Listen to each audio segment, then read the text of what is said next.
The year was 1925, and an unnatural hush fell over El Paso. The Rio Grande, typically a sleepy ribbon of water, had swollen into a churning beast. Days of relentless rain had turned the city's streets into treacherous rivers. But the true horror wasn't the flood itself, it was what the floodwaters brought with them. Old man Silas, a grizzled river watchman, had seen many floods, but none like this. He swore the water had a sound, not the roar of a river, but a mournful, hungry whisper. He'd seen things swirling in the dark, currents that weren't debris, distorted shapes, pale and sinuous, that moved with an unnatural grace.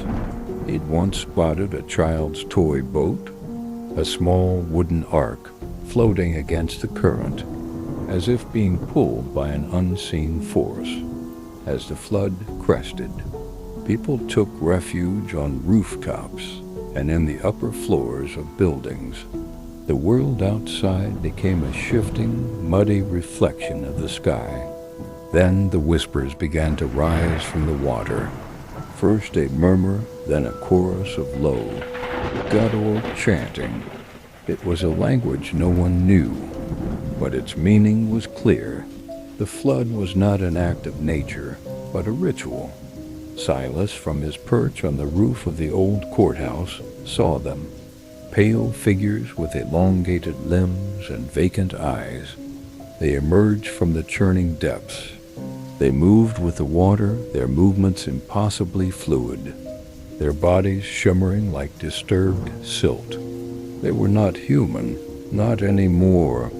They were things of the deep, summoned by the flood's dark purpose. They didn't harm anyone at first.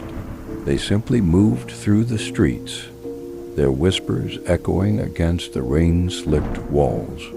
But as the sun began to set, casting an eerie, coppery light on the water, they began to collect things. Not valuables, not heirlooms, but memories. They would stop at a house, their whispers growing louder, and a photograph would float out. A child's shoe, a lock of hair. The items would disappear beneath the surface, pulled into the depths.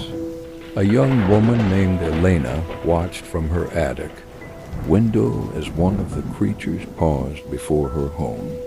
Its vacant eyes seemed to stare directly into her soul. She felt a cold, sharp ache in her mind, a sense of loss that wasn't hers. When she looked at her hands, she couldn't remember her mother's face. The creature had taken the memory. By morning, the floodwaters began to recede, leaving behind a city caked in mud and a population hollowed out by a shared, unspoken horror. The strange creatures were gone, but the whispers lingered in the air, a phantom echo of a ritual completed.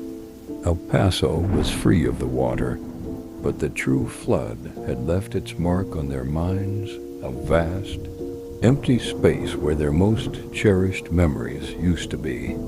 The Great Flood of 1925 was not just a natural disaster. It was a harvest of souls, a sacrifice to the hungry things in the deep that had been waiting for the water to rise.